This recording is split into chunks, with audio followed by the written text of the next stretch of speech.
to Unsigned 518. I am here with Sid Jagger of Her Head's on Fire. What's up, man? Hello. How are you, sir? I am fantastic. And, you know, those that don't know or aren't familiar with Heads on Fire, Her Head's on Fire would certainly know Garrison, would certainly know Saves the Day. Mm-hmm. And Her Head's on Fire is made up of members of both of those. Yep. And for those that, again, may not know, you were the singer of Garrison, but I think everybody would know that. Sid Jagger's a unique enough name where people would know that. You know? I would hope so. Yeah, I've actually been the last couple of days been going back to Garrison and digging into the catalog and fucking rocking it out. And I remember it from back in the day. And really? So it's kind of cool that you're hanging out here. Like, anyway, we're not going to talk about my starstruckness. We're going to talk about Her Head's on Fire and the new LP that is coming out. I guess start maybe from the beginning of like the conception of the album, but just tell us a little bit about it. Sure. Well, we're always writing. So we've been a band for, I guess, since 2021, and this will be our third full length, and the fourth one is 80% written because Jeff Dean, the guitar player, my songwriting partner, is just constantly making material and sending it to me. And you know, we go through like right when an album comes out, we'll go through like a phase of writing. You know, we always like sort of write 14 songs to record, and then 10 make the album, and then whatever doesn't will be B-sides and things like that. And then we always try and do like a holiday single, and you know, just have songs because I love songs, or like cover tunes, and so they come in batches, and so Jeff gets excited about writing a batch of music. And then I will get, 10 to 12 to 14 songs within about a month, usually with drums on them. And then I have free reign to do whatever I'm going to do vocally, and we don't even communicate. Like he doesn't say this is the chorus, so I have it flipped where his verse is, my chorus or vice versa. And then I write it, and then finally it goes to the bass player, and he sort of is doing the driving and harmonizing at the same time. So we write a group of songs, usually over the course of 3 months, 4 months. And then he's a recording engineer as well, so I fly out to Chicago. And we record, a couple days, do a record, and then back to playing shows and living our lives. And, writing the songs, like you said, he like kind of writes them and like demos them out and like sends them out. When you get them, are you thinking of them in a batch? Like, you said he kind of writes like in a batch. Do you write in a batch, or do you look at each thing kind of individually, or do you try to create a theme within them? I can't help but batch them only because I'm working on them all at the same time they come in, right? So I do take them apart and sort of treat each one individually, but whatever my psychosis is at the moment, which is lyrically what I'm going to be writing about, it's all going to be kind of different facets of the same moment. So like episodes of the same overarching story. Like. Yeah, because that's the whole idea. Like it's a record in time, and so that's what. And sometimes, it's one of those things where you don't even realize like until I don't even realize, or maybe I'm beginning to realize what like Garrison albums were about lyrically, and it's been 20 some odd years. You need space and time. I'm not somebody who's like, oh, I'm going to write a song about I'm not like Elvis Costello, right, where it's like a writing exercise where it's like, well, how many references to like, I'm going to call this chemistry class, and how many references can I make to chemistry about a love song within a song? I think that stuff's amazing, and I love that methodology, but that's not how I do it. I just sort of riff with melodies and ideas and just syllables, just like gibberish. And then once I get that, I'll maybe get one line that's hooking me in, and I'm like, okay, well, that's it. And then I write everything around that. And so, like, almost like, I know, like, some people, when they're writing, like, acoustic lyric, they'll, like, even just scat lyrics that have nothing to do. So it's kind of like that. You're just putting something down, finding the theme, then you'll rework all of that to fit the theme? Yeah. I mean, because essentially at the end of the day, for me, it's music and sound that's turning me on. And the lyrics are super important, and I love them, but that's another process. In the same way that, like, there's filmmaking, then there's editing, and they're different art forms, and there's a time for each, and so I try to focus more on the melody first. And then once I have something that I'm happy with, then I can put the lyrics and sort of thread them in around the do da da da da that I've written, you know. And I want to ask you, like, with kind of like the modern way of releasing music, how everything is like singles, you know, like how important do you think the album is? Like, because I'm someone that I listen to albums. You know, I'm fucking old. Like, I like to listen to an entire album. Like, I like singles, but I'm an album guy. Like, where do you think the album fits in like today's single-driven, short attention span society? I don't think the album most of the time matters, but I'm an album guy too. And when I grew up listening to music, you know, I was listening to like sort of arguably the heyday of the album, which would be like, you know, late 70s. Yeah. You know, like Pink Floyd The Wall was like the first record my that favorite, I sort of almost my favorite album of all time. It's beautiful, you know. And then I love the idea of like concept records, and I've dabbled with that in the past, but I like albums. I like flow. I used to make mixtapes as a kid, you know, and I like a composed piece of music. Now that's a big ask these days to say like, hey man, sit down and for 34 minutes listen to a record from point A to point B and don't do anything else. But the thing is I feel like, because you say that's a big ask, and I'm thinking, how much time do people spend in their car? Mm-hmm. You know, like if you want to check out an album, like when Social Distortion just put an album out, mm-hmm.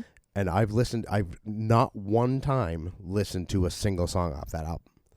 I started from the beginning. Mm-hmm. I listened to it all the way through. And a lot of the times it's when I'm in my car. And like, I don't know, there's something about the way that just the single, to me, it feels like watching one episode of a TV show mm-hmm. and then never watching another one. Right. You know what I mean? Like, you get like that little thing, but how can you not be interested in what else is there? Like, I love it all, man. I love the arc of the artist. If there's somebody that I dig, I want to know their early work. I want to know all the B-sides, the unreleased tracks. I want to hear what they're doing now. And then I'm lucky enough to have friends and peers that I can still check in and see what they're doing. You know, like if, you know, Kurt from Converge, you know, like we've known each other since like around high school era. And I love that he's still making music. I'm not a huge metal guy, never was, but I've always appreciated his work because he's a great person, you know? So I always want to check in. You know, Ed, old bandmate of mine, like whenever he's writing stuff, I'm like, send it to me. Because I just want to hear. I love knowing what people do. And I agree with you. I don't know many song titles on albums because I listen to them as a whole. Yeah. You know, so if you say track 3, I'm like, oh, now we're talking. Right. But if you say blah, blah, blah, I'm like, I have no idea what that is. Unless it's like the name is like the refrain or the chorus or whatever, like something that contextually. It's the Beatles, She Loves You, man. Right, yeah. But yeah, I like, and when you talk about like Pink Floyd, The Wall, because I mean, we have to be somewhere in the same age range. Like mm-hmm. I'm 53. 52. All right, yeah. So like The Wall was probably the first album to me that made me feel something, mm-hmm. like, I guess, like, and it was that you couldn't just listen to, you know, anybody who's just like, oh, Pink Floyd, the We Don't Need No Education song. You're like, that's one fucking part of the story, you know, that it doesn't mean anything unless you take in the rest of the album. You know, it really doesn't. And people that sing along with it and have never heard the rest of it, it's like, I don't know, maybe I'm just being like grumpy old man, but like I'm like, well, it's a really weird record. Album. I mean, we could do a whole podcast just about it starts and ends with that same AM radio mm-hmm. song. Like starts and ends with that. Most of the songs, I mean, when you look what they were coming out of, like these epic long songs, like "Wish You Were Here," like "Shine On You Crazy Diamond," or "Animals," like "Dogs and Sheep," such long fucking songs, right? And then even "Dark Side," like the songs, the singles are like 7 minutes long. They're making like all the songs are like 1.5 minutes, 2 minutes. And because they're just sketches, they're just ideas. And I was lucky enough I joined a band after Garrison that made a record with Bob Ezrin. No way. Who, to me, was like one of my first like musical heroes. And, you know, we got to talk to him about making that record. And it was such a trip to have like inside information on this thing that I fell in love with in the 8th grade, you know?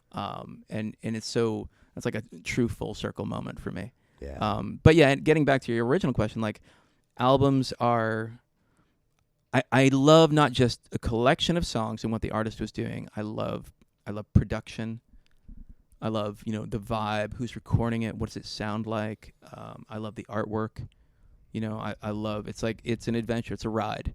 And that artist is going to take me on a ride for, 35, 40 minutes, and I'm willing to take that ride, if I dig what they do.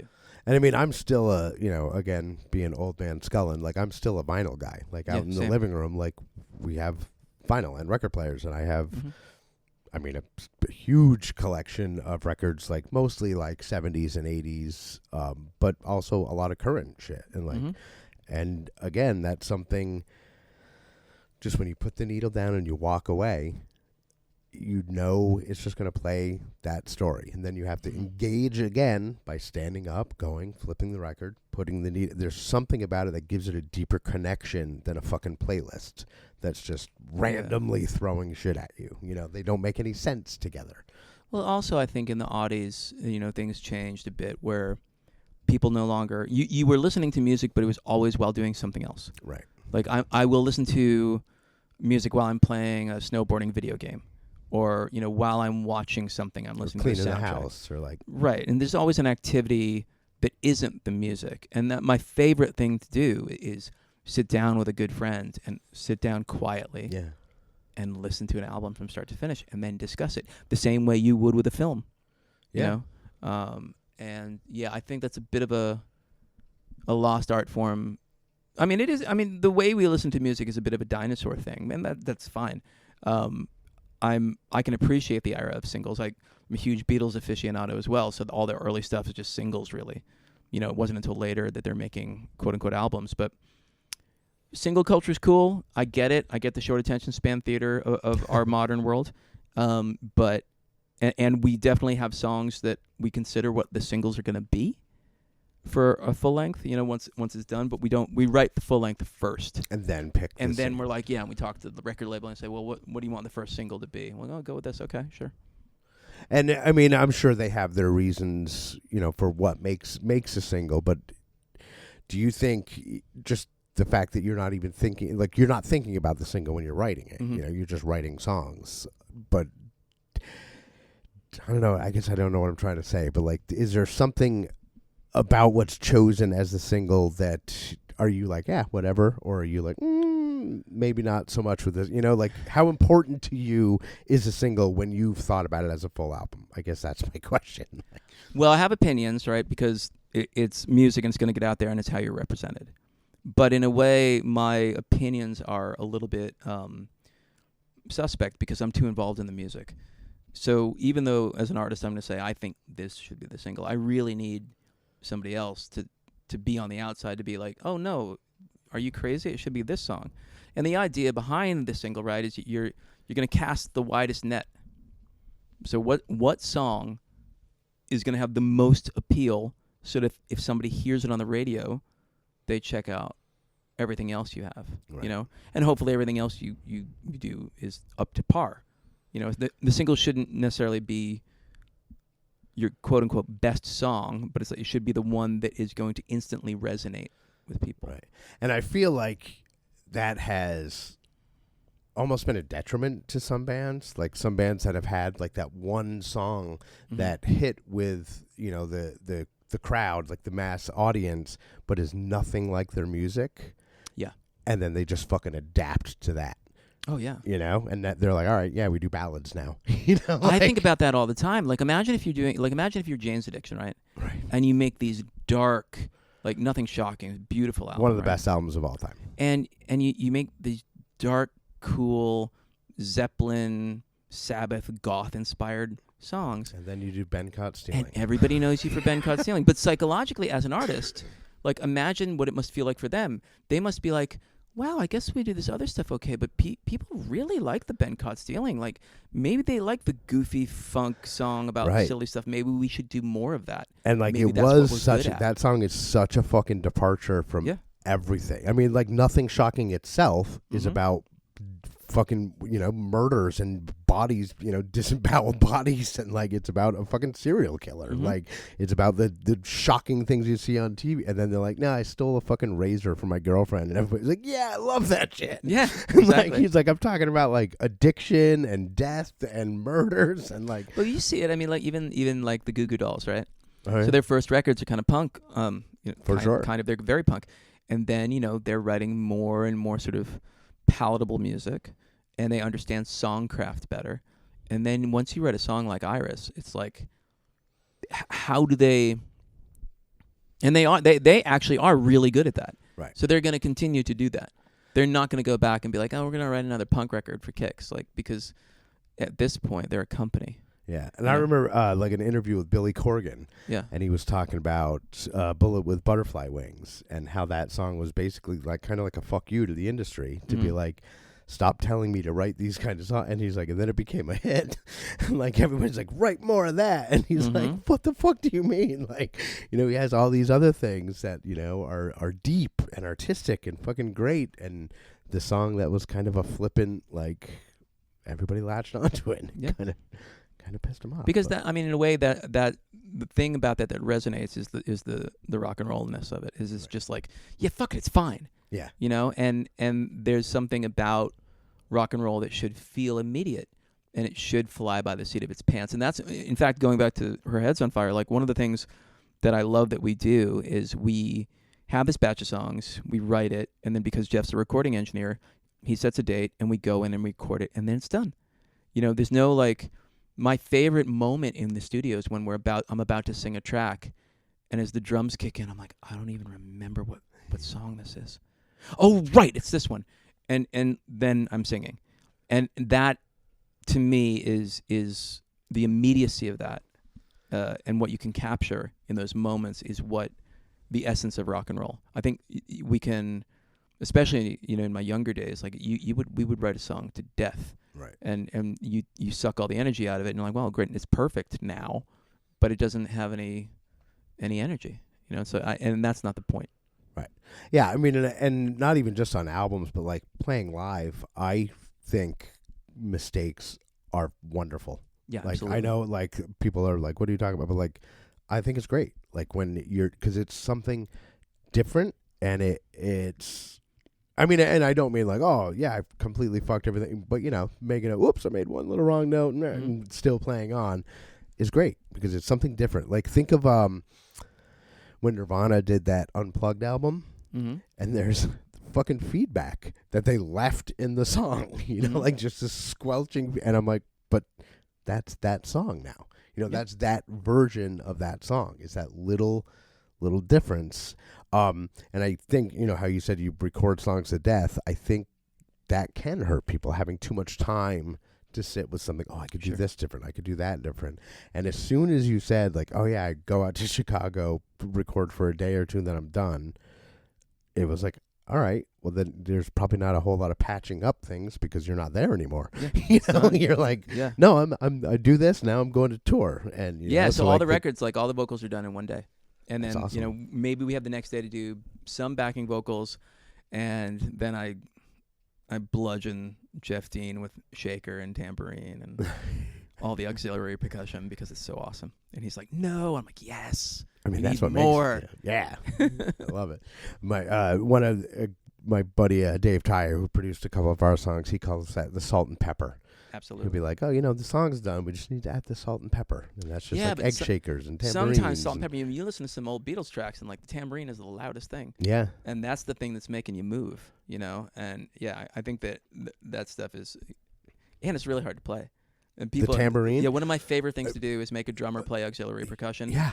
And some of them, like Drew Thomas, who I've worked with a lot, he's a master at it. He's great. But almost every other drummer I've worked with, when put in that position to do shaker, is just like, because it's not just shit. staying on beat. You have to fucking finesse all those things. Because anybody can stay on beat, but it sounds like shit. You have to finesse it, and especially with the tambourine, you've got fucking 30 hi-hats that you got to control at once. It's hard to play. Like, it's hard to play. People, you think it's easy, but it's like, no, that's real hard to do. Well. Yeah. Abby in my band plays the tambourine sometimes, and she beats the shit out of her thigh. awesome. Like when the show's done, she'll just have this huge crescent-shaped bruise. Like I don't. I'm like, that's rock and roll, man. There was this great, like screamy metal band. I don't want to say metal, but they're kind of like in the vein of Dead Guy, and they were from Boston. And I can't remember the lead singer's name, but she was this tiny woman, and she would like wrap duct tape around her leg. Smart. Like over and over around her thigh, and then just smash the tambourine the whole time. And it was, I mean, that's great showmanship, you know. I was just like, that's so fucking cool to watch. Yeah. And yeah, it was great. She must have had a big Huge chunk taken out of her bruises, leg. totally. I'm sure. Yeah. So I guess getting back to the album. Sure. So when is it released? I should know that, right? Yeah, you probably. I should totally know that. And I know it's in July.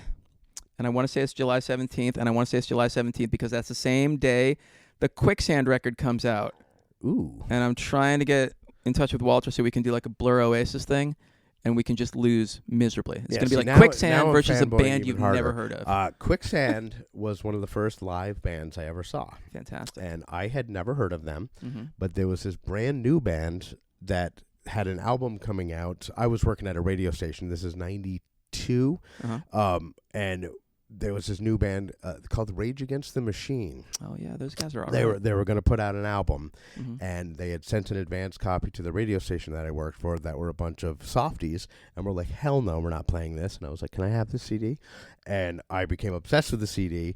Rage Against the Machine was playing at UMass at Mm-hmm. the Mullins Center, and I went to see them, and they were opening up for this band, Quicksand, that I had never heard of, who, I mean, Manic Compression and Dive became just like my shit. So the fact that you're like, oh yeah, I know Walter, I'm like, oh cool, that's yeah.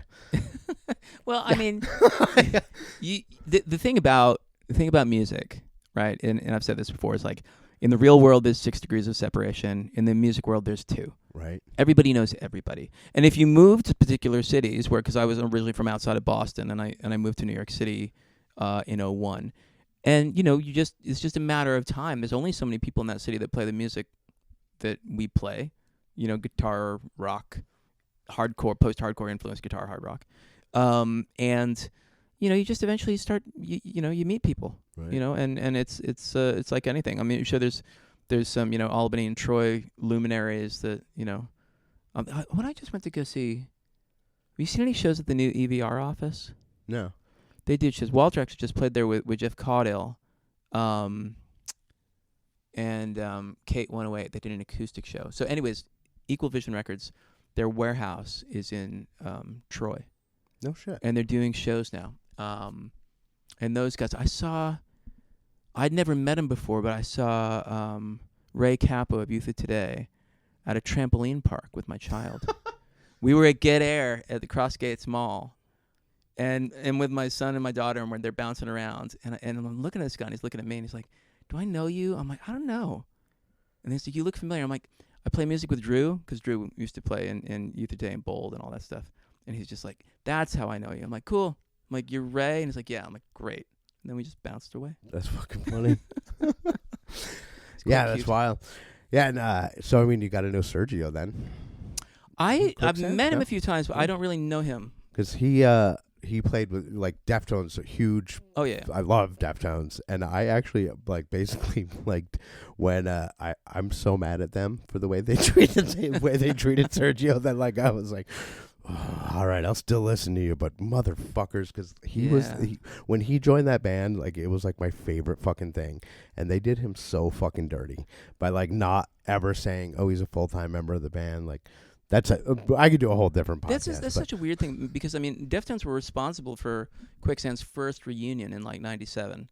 You know, and they basically invited them. They said specifically, "We want you guys." It came out. Yeah, So because that's why they had him join the band. 'Cause they were musically, you fans. listen to, and it's just like you guys are obviously fans. You know, Yeah. and once Sergio joined, it had more of that vibe. Yeah, I don't know. I don't know the story behind that, but Sergio, I've met him, but he's tight with my friend Chris. But I'm not really. Yeah. I don't know that. Well, if you ever see him again, be like, yeah, Andy from Unsigned518. I'll let him know. Very mad at Deftones. Like, for the way He's in your corner, man. Yeah, He's ready absolutely. to throw down. Call Chino now. 100%. But yeah, that Quicksand show was probably the best show I'd ever seen. Because, like, the Mullen Center at UMass, the stage was literally, like, a foot high. Like, it was not, like, this huge stage. So I was, like, right there. And it just, I mean, it changed my life. It was, like, one of the first, well, not the first concert, because I had seen, you know, I went to maybe something with my dad at a state fair or something. But it was, like, the first show that I was, like, I'm going to see this because I want to. Like, they're, you know, I mean, they're part of the, you know, they're like the Mount Rushmore, right? It's like, you know, Fugazi and Quicksand. For the music that we do, you know, the post-hardcore stuff, I mean, they kind of wrote the book.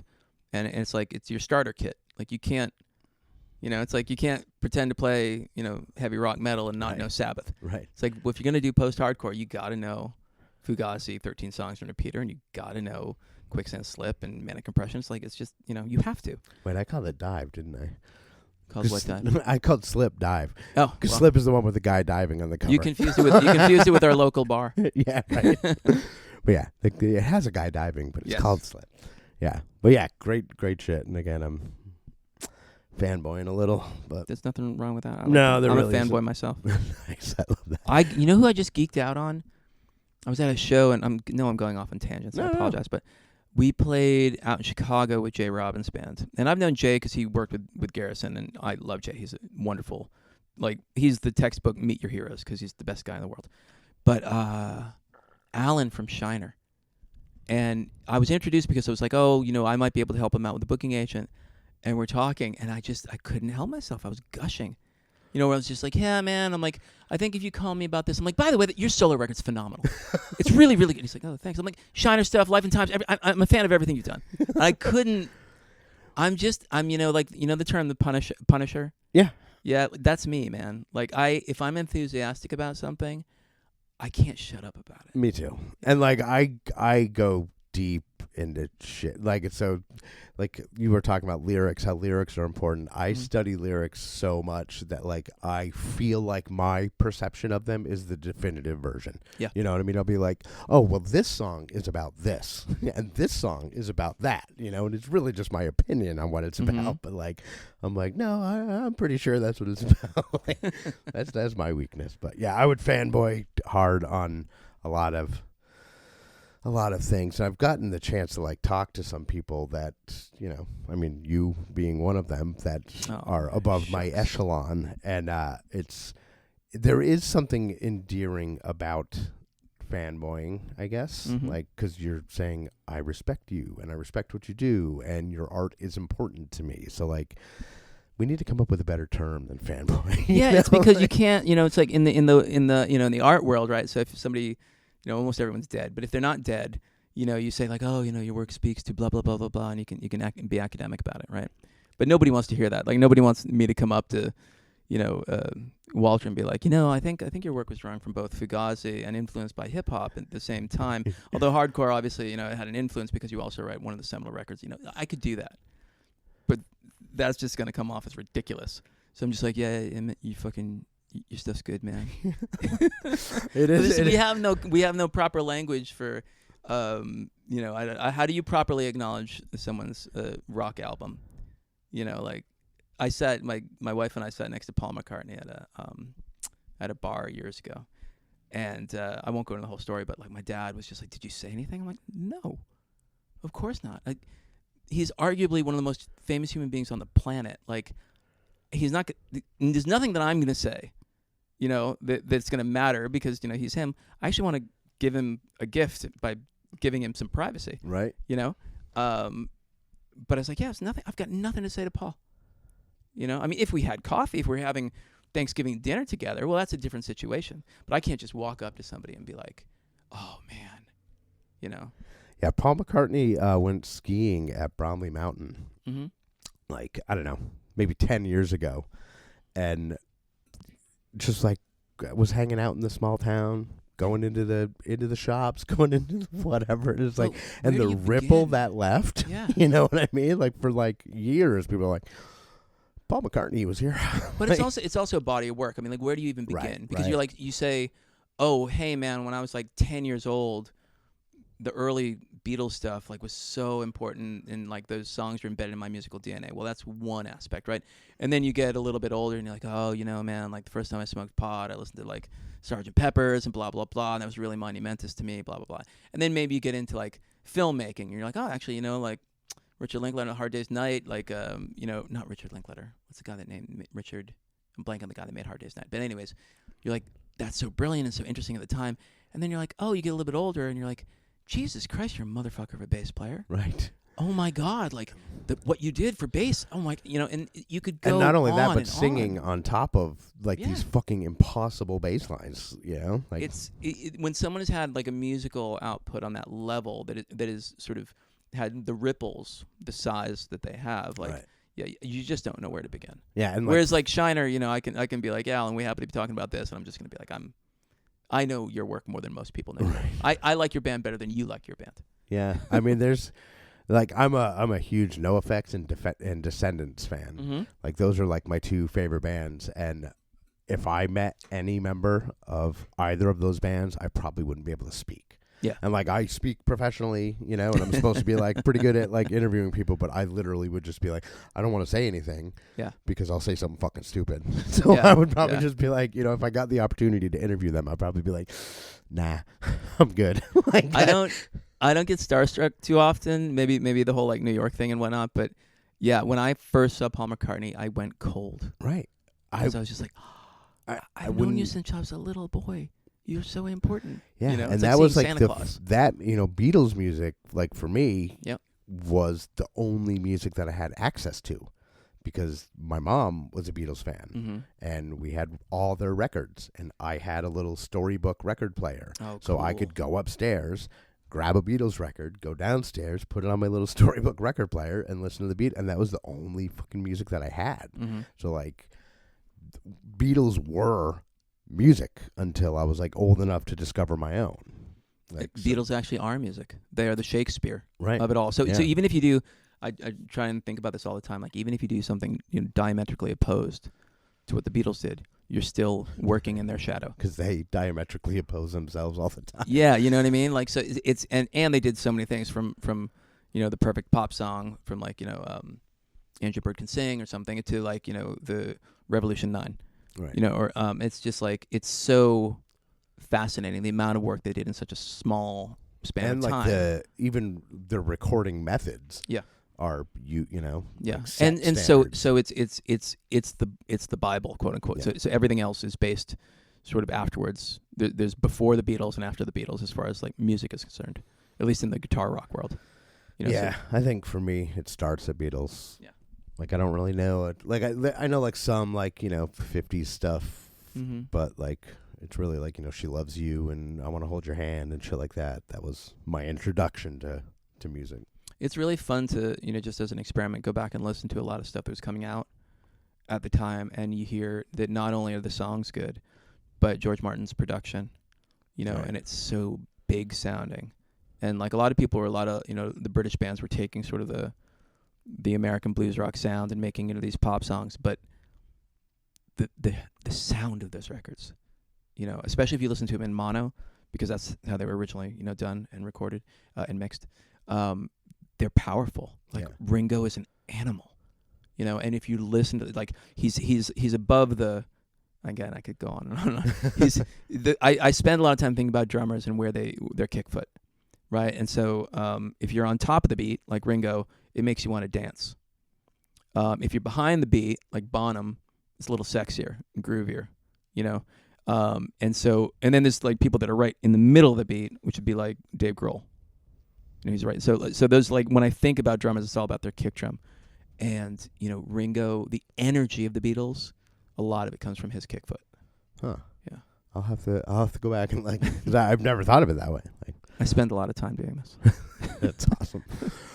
So I don't really have like a ton else, but to kind of go back to the album, because those that are listening now, Sure. I'm kind of doing double duty, and you can read all about the upcoming album in the July issue of Metroland. But I guess kind of how would you wrap up I guess in closing, any closing statements about the album release, any aspects you're especially excited about, or Again, I didn't realize this while we were making it, but it's definitely more of a raw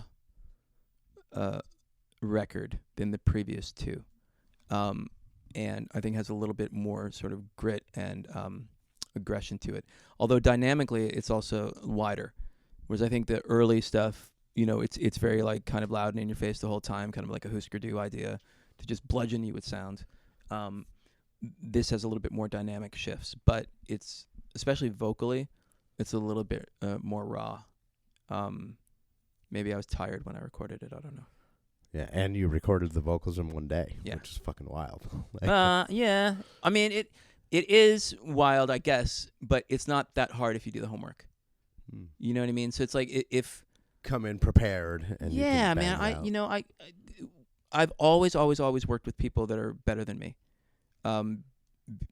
So like, all the musicians that are in my bands are always better because I want to learn, and I have too much respect for them to not bring my A game and do the homework and come in and be like, yeah, I'm gonna bust this out. I'm gonna wow you. That's the person I want to impress first. I don't think about impressing audience or anything like that. I think about impressing my bandmates, and that's it.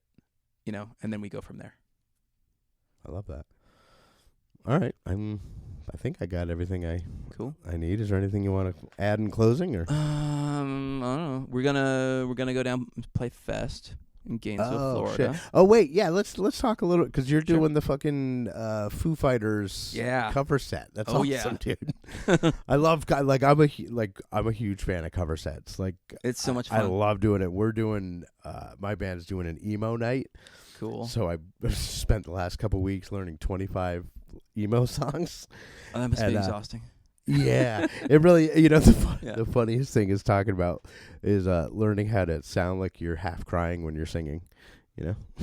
I did. My buddy Tom Mullen he does a thing called Washed Up Emo, and he was doing some of the first emo nights as a DJ, maybe like 2010, 2011, right there and there he started, and he invited me down to do one, and I'm going down, and I'm like I got my playlist all set, and I think I'm gonna be like really cool, and I have like Ass Factor 4, Universal Order of Armageddon. I think I'm being like generous with No Knife, and I have all these bands, and after about like 5 bands, like the room is dead, and I'm just bumming people out, and then he goes, let me just put this Taking Back Sunday song on, and then the room lights up in the list. Yeah, and then I was like, oh, you guys think about this term differently than I do. I'm older than everybody here. To me, it's pop punk. But okay, I get it. Right. I'm gonna do my homework and do better next time. We're like I say that we're expanding the definition of emo because we add a bunch of pop punk in it, like for sure. But like when I think of emo, I think of Far and Jonah Matranga. Like that's like my because that was like music that made you think, but also made you sad, but like in a good way, He was. I don't think there would be Deftones without him. No, definitely not. He's got a new record coming out on Iodine. Yep. He co-wrote Deftones' biggest hit, "Be Quiet and Drive," and they did a bunch of work. Yeah, but like that's what I think of when I think of emo. But like you're right, like the younger generation is a little more fun. They're like, yeah, it's emo, and I'm like, yeah, it's emo. I first heard but like the term emo associated with Hoover. Okay. I know it's Rites of Spring, and I know Brian Baker sort of coined the term, but from my experience, I had heard, because we heard Fugazi, right? And maybe like 1989. Maybe, yeah, that sounds like I'm in the 9th grade. So we heard Fugazi, and that's like the Bible. We hear 13 songs, and then Repeater's the new record, and at that point, everything, especially coming out of DC, kind of sounds like Fugazi. Right. So this band Hoover are writing, and I'm like, this is incredible because it's taking the Fugazi thing but kind of elongating it out in these longer, sort of more meandering things. And they have like songs like Cuts Like Drugs. And I'm like, the first time I ever heard emo core was attached to Hoover. And so, yeah, to think about Taking Back Sunday, who are great pop punk songwriters. To think of them being called the same But thing it's not or sad enough. Garrison. You know, like- Yeah. You know, like it very quickly became a marketing term, and I was just like, I don't know what that means at all. Like, you know, like alternative. Yeah, like Who when knows what that alternative to what? Right. Yeah, like I think of like, you know, Job's Eyes from Far, Mhm. like as an emo song, like just fucking so sad and like Yeah. slow and sad and heartfelt, and like his voice, you know, like you that one scream that he does where you hear him physically back off the mic and just Mhm. fucking let it yell. You're like, that to me is emo. You know, that's a dude that's hurting, Mhm. not a guy talking about, you know, being the friction in your jeans or whatever the Yeah. thing. Well, that's what I mean. You know, like when we like what is the word alternative meant, not hair metal and not Right. not like CNC Music Factory. Yeah. An alternative to what was ever on the radio. But now that's classic rock, man. All those For 90s sure. albums are classic rock. It's Yeah, crazy. I mean, you can't call Pearl Jam alternative anymore. Yeah, they are it. Yeah, Yeah. they're classic rock. Soundgarden is not alternative. Nope, classic rock. Mm-hmm. Just means we're getting old. All right, well, I want to thank you so much Of course. for coming out and doing this. This is really cool. I had been looking forward to it for a while, and I guess before we go, give you the chance to say what I call your gratitudes, which is just like your highs, your shout outs, your anyone you want to thank or say hi to. Now I'm put on the spot. I didn't realize I need to have a speech. I don't know. I'd like to thank Eric Busta. Ah, I love Eric Busta was the first person who reached out to me here because we moved up here from Brooklyn during the pandemic, and our kids were going to Waldorf at the time, and we were at my kid's birthday party. He walked up to me. He's like, "I heard you play music." I'm like, "Yeah." And he started talking to me. I was like, he was the first musician I met locally, and he's a wonderful guy, and we're still good friends. And so, Eric Busta. Nice. That's I my love shout that. out. Yeah, I've known Busta for years, Yeah, he's and like my such a wife sweetheart. knows his wife, and they're like one of Busta's best friends from college was my best man in my wedding. Oh, right on. That's how I know him, and that's actually, I think, how we connected. It was through him. Through Small Busta. world, man. Yeah, and he plays in Stoker. Right? Mhm. Yeah, so you guys should check him out. All right, so he is Sid Jagger. I am Andy Scullin. This is Unsigned518. I'll see you on the road. Unsigned 518 is produced and hosted by me, Andy Scullin. New episodes are available every week wherever you stream podcasts. If you'd like to help support the show, please like and subscribe wherever you are listening, or you could buy me a coffee at buymeacoffee.com/unsigned518. If you would like to advertise on the show, send me an email at unsigned518@gmail.com. And to be a guest on the show, reach out to me through Instagram at unsigned518. Take care of one another, and I'll see you next week.